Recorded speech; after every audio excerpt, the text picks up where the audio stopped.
पहले से आवाज सुनकर सबको लगता है कि ग्रीन एम्पायर की आवाज है, इसलिए सब लोग उनसे रिस्पेक्ट के साथ झुक जाते हैं। हम देखते हैं कि टोबू मैंशन के अंदर से उनसे कहता है कि जिस इंसान को तुम मारने वाले हो उसका फैसला मैं करूंगा, इसलिए तुम उसको अंदर भेज दो। यहाँ पे सभी लोग उसे ग्रीन एम्पायर समझ रहे हैं तो उसको रिस्पेक्ट करते हैं, उसकी बात मान लेते हैं और डवान किंग को मैंशन के दरवाजे के वहाँ छोड़ देते हैं। टोबू दरवाजा खोल के उसके पास पहुंच जाता है, उससे बताता है कि वो कैसे उसकी मदद करने के लिए ही यहाँ पे आया है। उसे वहाँ देखकर डवान का एक थोड़ा सा हैरान था। मन में सोचता है सबसे पहले मुझे उन लोगों को यहाँ से दूर करना होगा, इसलिए वो शिशिलन से कहता है कि तुम माउंटेन के पास बड़े से पेड़ के वहाँ इंतजार करो। मैं नहीं चाहता कि कोई भी मुझे यहाँ पर डिस्टर्ब करे। मैं खुद पर्सनली इससे कुछ चीजें पूछना चाहता हूँ। शिशिलन वहाँ से जाना तो नहीं चाहता था, लेकिन उसकी कॉन्फिडेंस को देख के उसे लगता है कि ये जरूर ग्रीन एम्पायर का कोई खास इंसान होगा। वह इसकी बात सुनकर जाने ही वाला था, लेकिन उसके पास खड़ा दूसरा इंसान कहता है कि आखिर तुम कौन हो? तुम ग्रीन एम्पायर के कोई खास मिलने वाले हो क्या? कहने के साथ वो अपनी पावर को भी एक्टिवेट कर देता है ताकि वो उसके सामने जो बंदा है उसकी असलियत जान सके। इसका सवाल सुनने के बाद टोबू की बोलती बंद हो जाती है और व्हाइट फेरी दरवाजा भी बंद कर देती है, जिसके बाद टोबू समझ जाता है कि अब वो बच नहीं सकता, तो वो सबको अपना इंट्रोडक्शन देना चालू कर देता है और कहने लगता है मैं किसी का डिसाइबल नहीं हूँ, मेरा नाम वांगचैंग है और ना मेरा कोई मास्टर है, तुमसे मिलकर अच्छा लगा।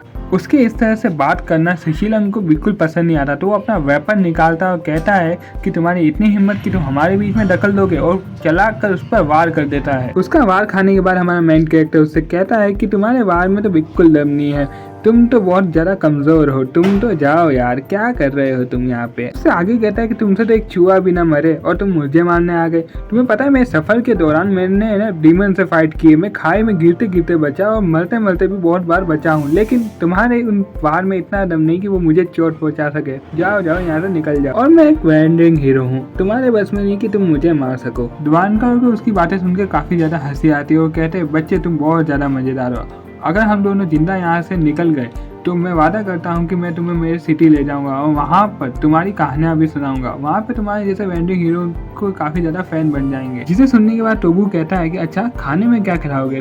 तो डॉनका ही कहने लगता है खाने में मैं तुम्हें क्या क्या पिलाऊंगा, तुम पूछो मत। इसके लिए हमें यहाँ से सही सलामत यहाँ से निकलना पड़ेगा। जिस पर वो डॉनका को कहता है सीनियर समझो ये काम हो गया। हम देखते हैं कि टोबू अब वापस मैदान में उतर जाता है, जहाँ पे उसका सामना फिर से शिलोंग के उस हत्या से होता है। इस बार वो अपने डिवाइन एम्परर की दी हुई तलवार यानी वुफिन स्वॉर्ड का भी इस्तेमाल करता है। क्योंकि टोबू वुफिन स्वॉर्ड का इस्तेमाल कर रहा था, इसी कारण वो ना शिलोंग के वेपन को 2 टुकड़ों में काट देता है। यहाँ फिर उसके स्वॉर्ड की पावर को देखकर शिलोंग को उसकी तलवार में काफी ज्यादा इंटरेस्ट आ जाता है, जिसके बाद वो उससे कहने लगता है कि सुन लड़के, चलो एक काम करते हैं, अगर तुम चुपचाप मेरे पैरों में गिरकर मुझसे माफी मांगो और कहो कि लॉर्ड शिलोंग मुझे माफ कर दीजिए, तो मैं तुमसे बस तुम्हारी तलवार ले लूंगा और तुम्हें यहाँ से जाने दूंगा। लेकिन अगर तुमने कोई चालाकी करने की कोशिश की तो मैं तुम्हारा वो हाल करूंगा कि मरने के बाद तुम्हारी आत्मा तुम्हारी बॉडी को पहचान नहीं पाएगी। इसको टोबू कहने लगता है मेरे एक बहुत अच्छे दोस्त ने इस तलवार की जिम्मेदारी मुझ पर सौंपी है, तो मैं इसे तुम्हें कैसे दे सकता हूँ? अगर मेरी जान भी चली जाए तो भी मैं तुम्हें ये तलवार नहीं दूंगा, और हाँ मैं अपने दोस्तों को कभी भी धोखा नहीं देता हूँ। फिर हम देखते हैं कि टोबू उनसे फाइट करना फिर से शुरू कर देता है, और यहाँ उसकी ये सारी बातें अंदर व्हाइट फेरी सुन रही होती है और काफी ज्यादा इम्प्रेस हो जाती है। इतना ज्यादा कमजोर होने के बाद भी वो अपने वादे के लिए लड़ाई कर रहा है उनसे। तभी हम देखते हैं कि टोबा के ऊपर सब मिलकर एक साथ हमला कर देते हैं। इसके बाद शिशिलन भी अपने ग्रीन पाइथन को मैदान में वापस बुला लेता है और टोबा के ऊपर छोड़ देता है और कहने लगता है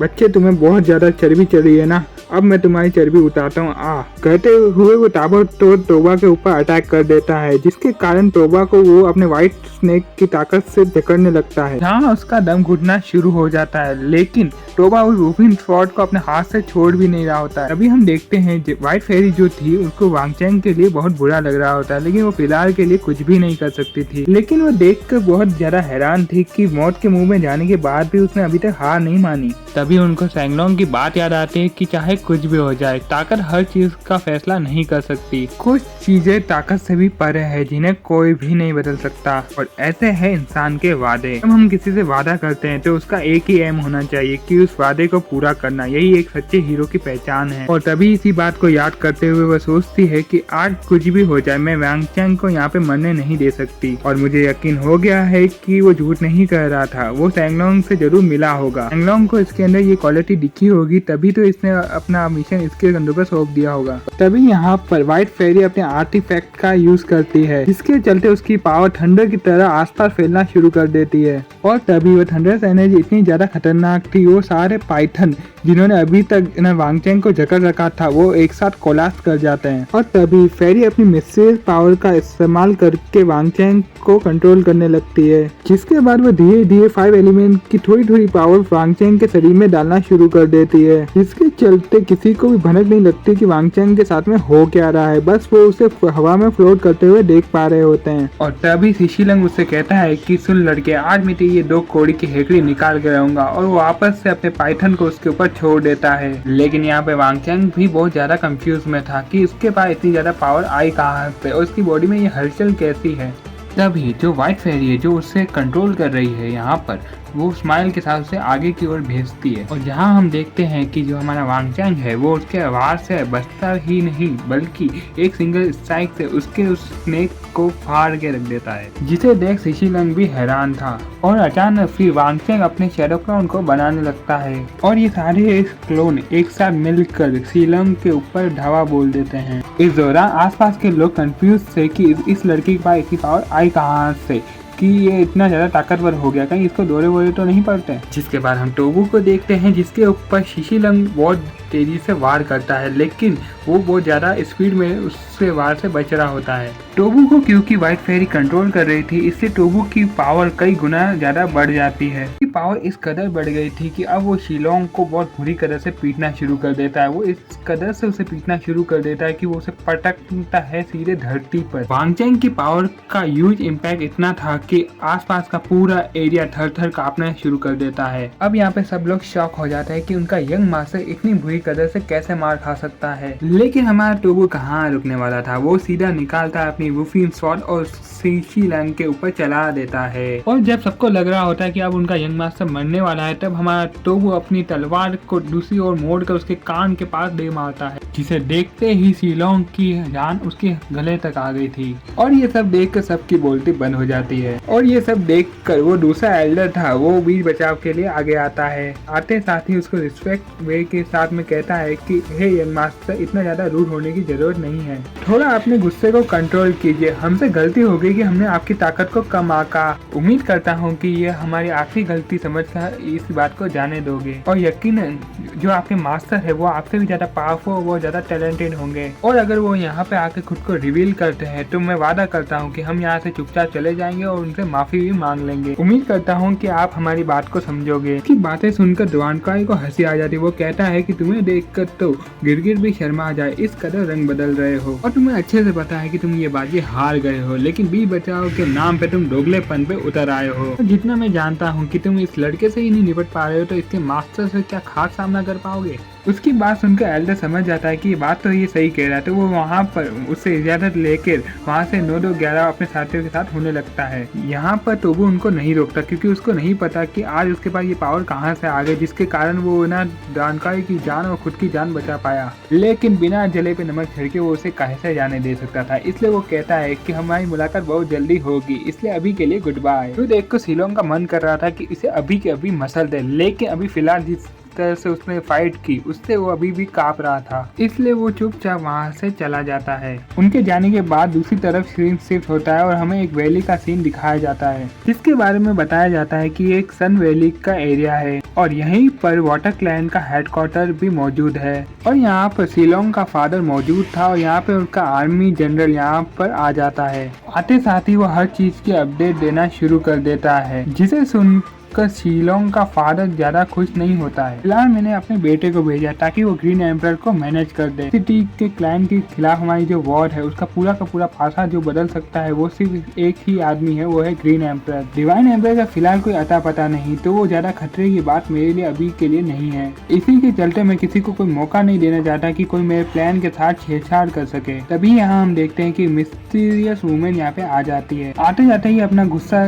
दिखाती है और कहती है कि आपने इतने खतरनाक मिशन में मुझे शामिल नहीं किया। जब भी आप ऐसे मिशन को अंजाम देते हैं तो आपकी जुबान पर मेरा नाम आता है, लेकिन आज मुझे बहुत ज्यादा बुरा लगा कि इतने खतरनाक मिशन में आपने मुझे शामिल नहीं किया, जबकि ये सारे काम मेरे बाएं हाथ का खेल है। तभी यहाँ पर सीन शिफ्ट होता है। काफी सुनसान इलाके में हम दो लोगों को देखते हैं जो यहाँ पर एक फिश को ग्रिल करते हुए आपस में बात कर रहे होते हैं। पर यह बंदा अपनी बेटी को बताने लगता है, क्या तुम्हें पता है कि आज से सालों पहले मिराज सिटी और वाटर क्लैन वालों के बीच में एक इंसिडेंट हुआ था, जिसके चलते वाटर ट्राइब वाले, जिनकी तादाद लगभग 1000 होगी, वो अधमरे हालत में मिराज सिटी के पास आते हैं, उनसे रहने की भीख मांगते हैं। तो कहने लगते हैं हमें यहाँ पे सहारा दे दो, हमें यहाँ पे पनाह दे दो, क्योंकि हम हमारे क्लैन के पास वापस जाना नहीं चाहते। और कहा यह जाता है कि ये जो घायल लोग हैं ये वाटर क्लैन के उन गद्दार लोग में से एक है, क्योंकि डिवाइन एम्परर और ग्रीन एम्परर के वुड क्लैन है उससे मदद के लिए यहाँ पर आए थे। सुनकर डिवाइन एम्परर को उन पर तरस आ जाता है और वो उनसे कहता है कि आज से वुड क्लैन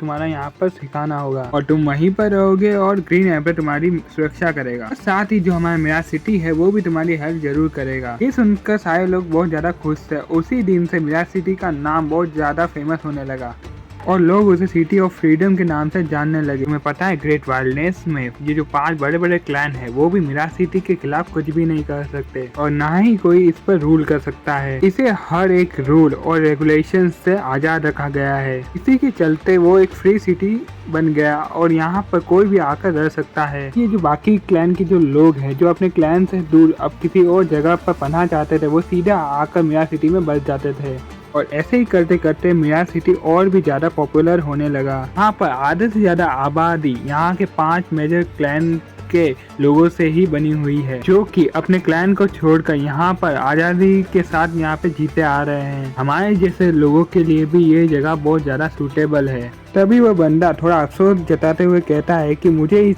जगह की एक चीज बिल्कुल पसंद नहीं, जो कि एक ऐसे रूल को फॉलो करता है जिसकी वजह से काफी लोग इसके खिलाफ भी हैं। और वो रूल ये है कि अगर तुम किसी क्लैन को छोड़ते हो और यहाँ पे रेजिडेंट बनते हो, मतलब परमानेंट बस जाते हो, तो तुम वापस अपने जो क्लैन को ज्वाइन नहीं कर सकते और वो क्लैन भी तुम्हें वापस से ज्वाइन नहीं करने देगा।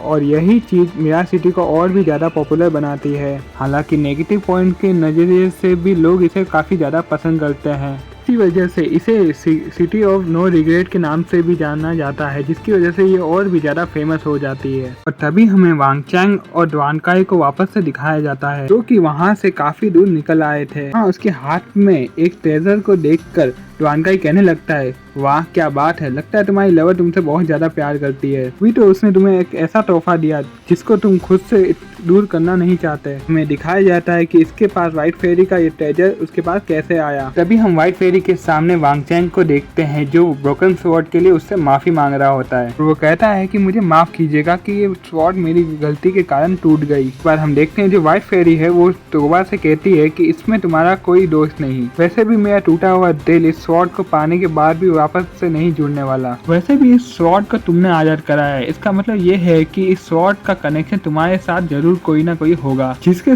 चलते इतने सालों में तुम वो वालिद इंसान बने जिसने इस स्वॉर्ड को आजाद किया। इसका मतलब ये स्वॉर्ड अब तुम्हारी हुई, तुम इसे जैसे चाहो वैसे यूज कर सकते हो। और हम देखते हैं कि व्हाइट फेरी उसको वो स्वॉर्ड दे देती है, लेकिन उसके बाद वांगचैंग कहता है कि मैं आपसे वादा करता हूँ कि इस तलवार के असली ओनर को मैं ये तलवार उसे वापस जरूर लौटाऊंगा। मुझे पहाड़ पर भी चढ़ना पड़ा और जान से भी खेलना पड़ा तो मैं खेल जाऊंगा और एल्डर कॉन्गजोंग को भी ढूंढकर उनके अमानत उनको लौटा दूंगा। जिस पर व्हाइट फेरी अपनी आंट को याद करते हुए थोड़ी इमोशन हो जाती है और कहने लगती है काश मैं उनको अपनी नजरों में देख पाती। फिर वो बताने लगती कि मेरी जो आंट है उनको कितने सालों से ट्रैप करके रखा हुआ है, मैंने 200 सालों से उनको देखा भी नहीं, लेकिन अगर वाकई तुम उनसे मिलने जा रहे हो तो मैं उम्मीद करती हूँ कि तुम उन्हें ढूंढ पाओगे। और हाँ, जो भी बात तुम्हें डिवाइन एम्परर ने बताई है वो उनके साथ जरूर शेयर करना। और तुम्हारे पास सैंगलोंग का दिया हुआ लेटर है तो मैं चाहती हूँ कि वो लेटर तुम ड्वानकाई को दे दो, क्योंकि तुमने मुझे सैंगलोंग के बारे में बताया। तो मेरे पास जो ये बर्नर है मैं तुम्हें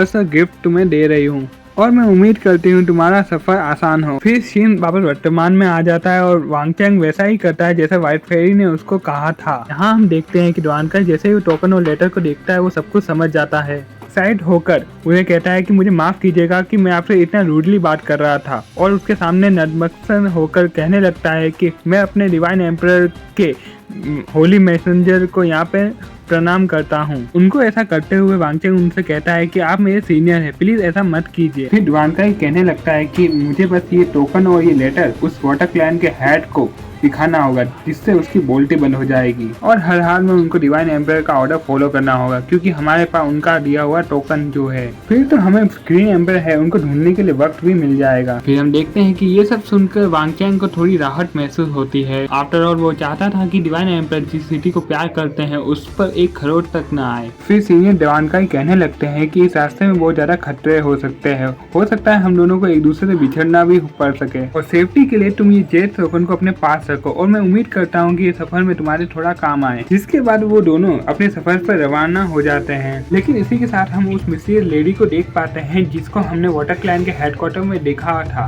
तो यहाँ पर एक हॉर्न को प्ले करती है, जिसको सुनने के साथ ही वहाँ पर अफरा तफरी का माहौल बन जाता है। और जैसे ही ड्वानकाई ये सुनता है तो वो समझ जाता है कि ये जो भी है ये जरूर वाटर टाइप का ही है, क्योंकि अजोर ड्रैगन की बोन से निकलने वाला ये सॉन्ग इसका एक्सेस वाटर क्लैन के पास ही है। और ये लोग डिसाइड करते हैं कि इन दोनों को आपस में अलग हो जाना चाहिए। इनमें से एक के पास वही वुडन टोकन होगा जिसके कारण इनके एनिमी आपस में बढ़ जाएंगे, और तभी ये लोग डिसाइड करते हैं कि ये नेक्स्ट मॉर्निंग को उसी जायंट लेक के पास में मिलेंगे जो नॉर्थ ईस्ट में उस माउंटेन के बहुत ज्यादा करीब है। उनके बीच में डील बन जाती है, लेकिन जाने से पहले वो एक वेल टाइप की चीज एक दूसरे को दे सकते हैं, यानी कि एक ऐसा झोला वो जो किसी भी चीज को गायब कर सकता है। और बेहतर यही होगा कि ये बीच यहाँ से निकल ना जाए जब तक तुम यहाँ पे छुपे रहो। तभी हम देखते हैं कि वो उसको प्लान बताते साथ ही अपने रास्ते निकल जाता है, और जाने से पहले वो उन सारे बीस को अपने पीछे आकर्षण करना मतलब अपने पीछे लगा देता है। जैसे जैसे वो लोग उसका पीछा कर रहे होते हैं तभी